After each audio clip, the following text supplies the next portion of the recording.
Yes, hello everyone. We're gonna start. Yeah, okay. As usual, we start with explaining what is Startup Quick. So how many people first time Startup Quick?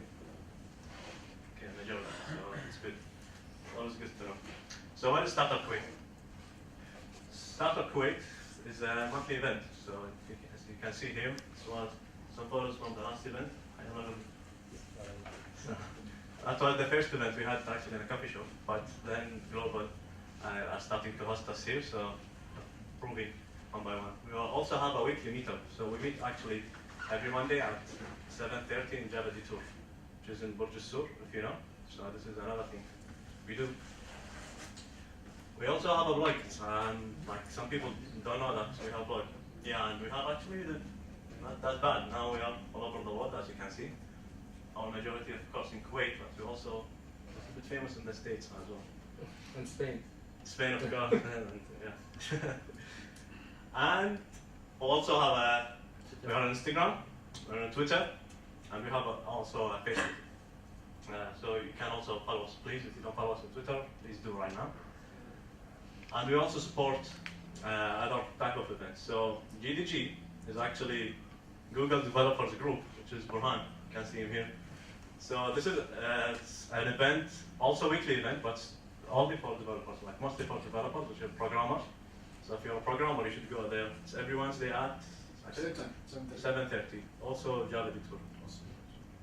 And Startup Weekend, we had it 2 weeks ago, and it's a yearly event where you can build your whole startup in 3 days. And it was amazing, and we had a lot of startups, around 10.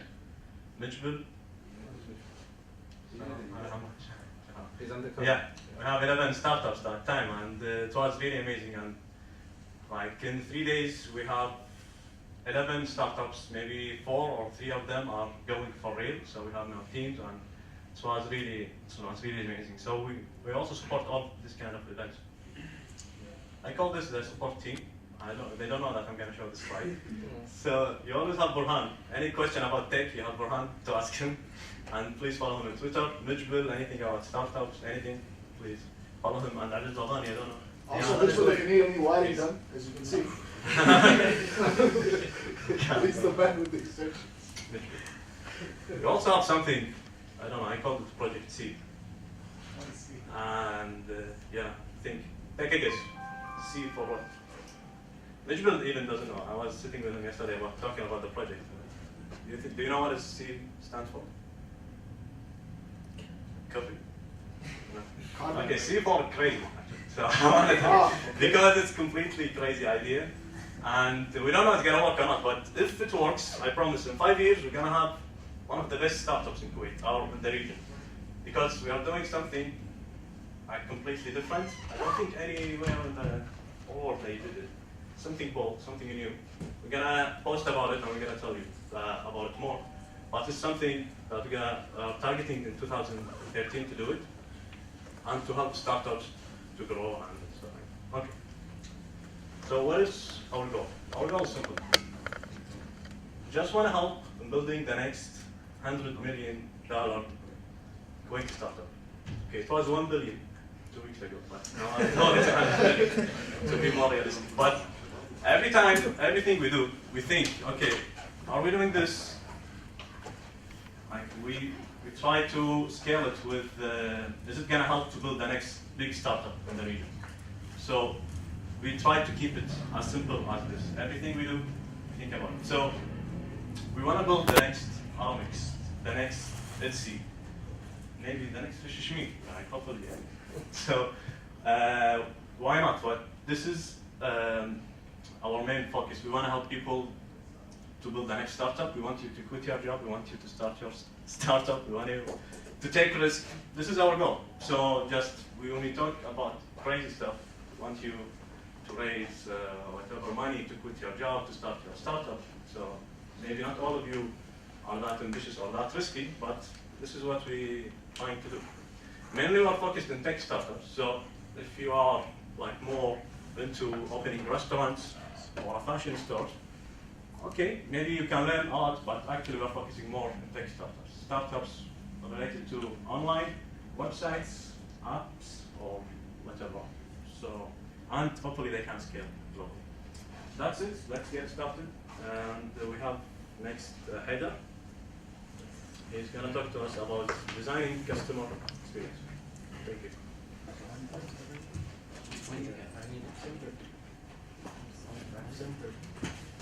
Good evening, everyone.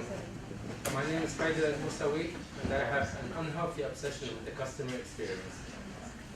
I'm seeing my imaginary therapist about this. The customer experience is usually divided into two. The customer experience, which is broad and encompasses everything to do with the customer, and the user experience, which is more specific to products, applications, or websites that you use. And to begin with, I'll speak broadly about the customer experience, and then if you have any questions regarding the user experience, I'll be talking about that as well. Yes, afterwards.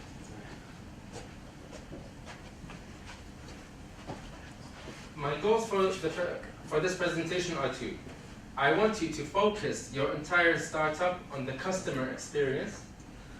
We're usually accustomed to hearing about the customer service, but the customer experience is much more broader than that. And the other thing is, I want you to introduce systems within your startup. Because the thing is, while your interaction with your customer allows you to focus on the customer experience, what allows you to perform or provide delightful customer experiences is through systems within your startups. If you don't have a system inside your startup, you won't be able to guarantee a customer experience, a positive customer experience. To begin with, I'd like to ask you a few questions just to get a feel of the types of startups you're beginning and what your ambitions are. So first question, just by a show of hands, do you have a startup? Okay. Is anyone interested in starting a startup in the next year? Okay. Anyone would like to join a startup, not as a founder, but as part of the team? Okay, interesting. And the startup that you have or are planning to have, is it a web service? If you can just raise your hand if it's a web service. Okay. I think I know what your one is. Yeah, exactly. Mobile applications. Okay. Physical products. Nice. And offline services. Whether it's business to business or business to customer. Yeah. And last thing, what is the part of your business or part of the business building do you struggle with the most? Can you just give me, yeah? Sales. Sales? Anything else? Marketing. Marketing? Making money? Making money? Interesting. In Kuwait, regulations. Yes. That's it. Yeah. I really can't help with that. So sorry. Okay. What I'd like to cover is what is the customer experience and how do you design a customer experience. There's an age-old myth that there's a conflict inside each and every one of us between our reason and our emotions. And usually some people say, I'm a rational kind of guy, and others say, well, I'm more emotional. The truth is, all decisions are emotional, because reason and emotion play two different parts. Reason tells you what the world is like, and emotion is what drives you to act. Reason defines the destination, and emotion is your drive. So they occupy two different parts in your life. I'm not sure if you've ever seen those labels on the cigarette packets where they say smoking kills. Okay. Have you ever seen someone walk into a store, asks for cigarettes, sees the label and thinks, whoa, hold on, smoking kills? Nobody told me that. No, I'll have some carrots instead. Nobody does that. Because the fact is, you're presenting the customer with a fact. What he really decides on is his emotions. So the whole customer experience, you don't think about the facts, you think about the customer and how he feels in every step of your interaction, or his interaction with your company. A very important quotation: people may not remember exactly what you did or what you said, but they will always remember how you made them feel.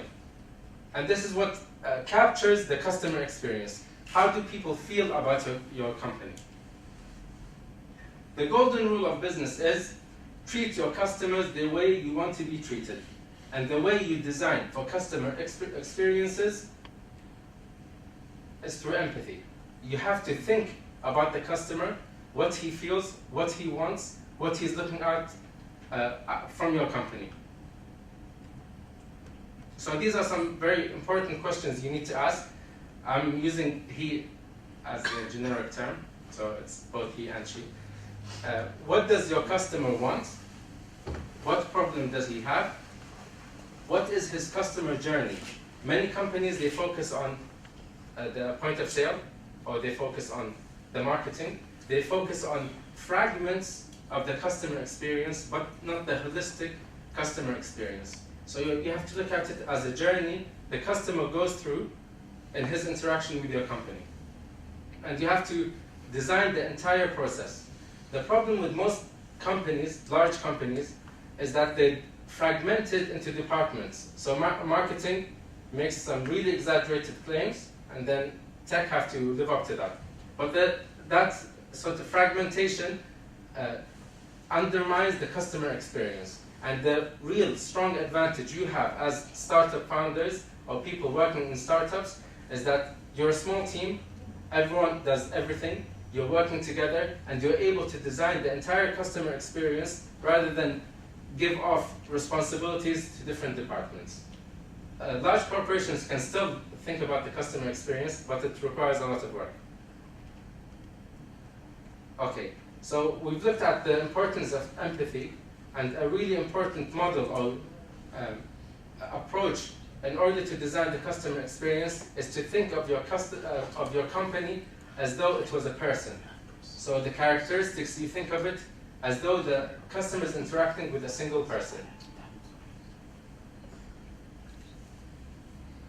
And many companies have issues, serious issues. They need to see a therapist. Some companies are self-obsessed. When you go to the website, it's about the company, what we provide, and then in the press, and what people have said about us. Okay, where do I buy your products? Nothing. Okay, who do I contact? Where's your phone number? No relevant information to the customer himself. It's always self-obsessed. Me. Some companies are defensive. When you go there to complain, they justify the reasons why that problem happened. You're not after excuses, you're after results. But if you consider the company as though it was a person, you can relate these characteristics to that company and then find ways to actually resolve them. Some companies get extremely aggressive when you attack them, and I'm not sure if you've seen the Benihana. Yeah. Yeah, that was really aggressive. Multiple personalities. Sometimes you deal with management, they have a certain culture, interests, policies. You deal with salespeople, they have different interests and different attitude towards business. So you're interacting with a company that has different personalities. Moody. Some companies, depending on the time of day you go, it can be a really delightful experience, or at other times, it's a horrible experience. So you can see as though the company is moody in its interactions. Fake. When you call a call center and you ask, and you want to report a problem, they always begin with these scripts. Hello, Zain would like to thank you. Should I mention Zain? Zain would like to thank you for calling us. How may I help you? You give them the problem. They don't help at all. And then you say, then they end it with, how can I help you further? You didn't help me. Okay? And then Zain would like to thank you for your call. These are all scripts. And when they tell you the customer comes first, or we care about your experience, thank you for holding, these, they don't capture what the company really values. If the company really values the problem that you're facing, they find ways to solve it. I'll give you one example. Again with Zain. I had an internet subscription. I cancelled it, went to them and cancelled it, and they hadn't cancelled it. And I realized after 3 months, it wasn't cancelled. So I called them up and I told them, and on this day I cancelled it, and you haven't cancelled it for three months. They said, okay, we'll cancel it right now. So I said, what about the past 3 months? You took my money. They're like, okay, we'll get back to you tomorrow. Tomorrow, Zain calls, but a different department, the customer retention department. They're like, we heard that you want to leave us, but we'd like to offer you 3 free months if you continue with us. I'm not interested in the 3 free months. I'm interested in the 3 months that I paid for. They're like, oh no, that's a different department. We don't know about that. But we want to retain you as a customer. So here we see a conflict of interest. I have an issue and I want it resolved, and they want to keep me so they can keep taking money from me. And it shows, the conflict shows, the personality of the company shows that they're more interested in receiving money from me rather than providing me with services that I actually paid for. The blame game, I once went to a store to buy shoes for my kids, and the box had one shoe size, and the shoes inside had a different shoe size. So the next day when we went, and we told them the shoes are different to the ones we asked for, they said, why didn't you check before you leave the store? Okay? It's my responsibility to make sure that the shoes match. So this is the way companies play the blame game.